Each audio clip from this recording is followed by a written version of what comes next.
Hey everyone, Steven Records here with Fin Fly Fishing, and today I'm going to be showing you my favorite Walt's worm variation. I call it the Record Sexy Walt's worm. No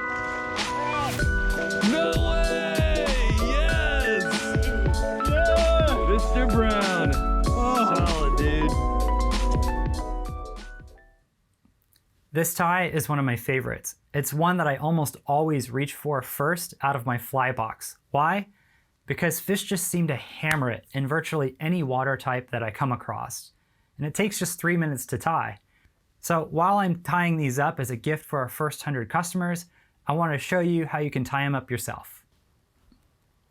So I have in the vise a size 16 jig style hook with a 2.8 millimeter tungsten bead in silver. And I'll fish this anywhere from a size 14 to a size 20 hook size. And we have a bead and hook size chart, as well as some alternative materials that you can use on our website. You can check for a link to that in the description below. So let's get tying.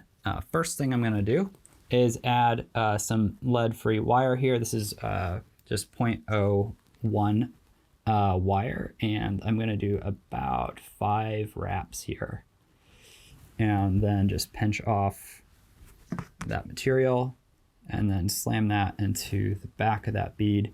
To pinch this off, I'll just put my fingernail there and then kind of pull it. And that kind of helps get rid of the tail piece. I found that helps really make that a little easier.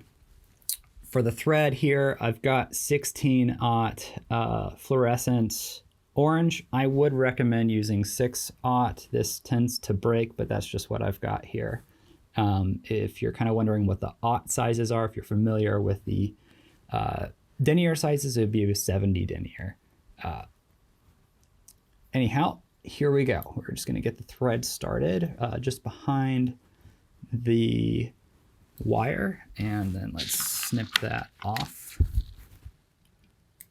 Okay. And then I'm just going to kind of work the thread to kind of build up behind that. And then eventually I'm going to work the wire as well, just to really lock that in place. A lot of times if I'm trying to get a thinner body, I actually won't even add the wire, but it does kind of make that bead move around a lot more. So this is kind of the if I'm not too lazy version of it. Okay, here we go. Now we're going to tie in our material for the ribbing, and that is going to be Flashabou in a pearl color. I used to use the sulky stuff, but I just hate how it pigtails and makes it a lot harder to work with.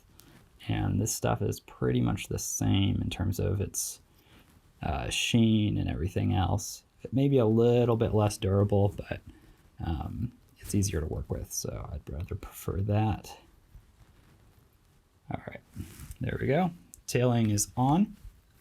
For the dubbing, I've got here some So Scud in the rainbow color, and then some hairline, just natural hare's ear. And what I've done is I've taken 2/3 of the hare's ear and 1/3 of the rainbow dubbing and mix that just by hand in a bowl, and I'll use that as my dubbing. I think it has just a really good balance of keeping that really nice buggy look, but then adding this extra depth of color and sheen to it from the So Scud stuff. So we're just going to basically taper this noodle on here and just kind of get that going. It doesn't really take a whole lot of dubbing for this. But you know, with the fact that you're adding that ribbing and you can kind of tighten it down pretty good, it is a pretty forgiving fly. So, you know, don't feel like you have to have that noodle just perfect. All right, here we go. I'm just going to push that forward, and then we're going to start our wraps.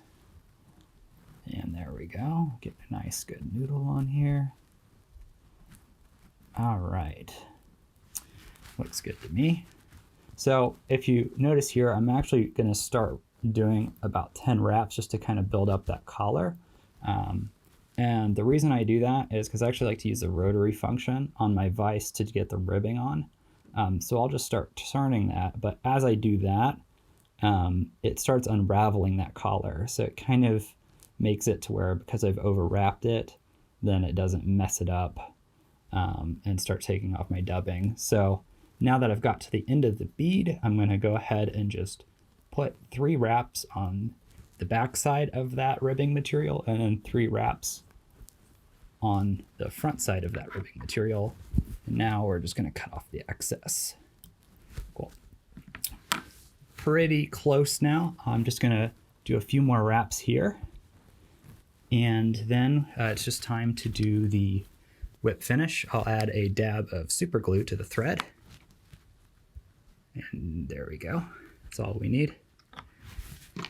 And then finish it off with about 5 or 6 turns. You could do more than that. This thread here is pretty thin, being not an ideal size, so I'll probably end up doing more than what I just said.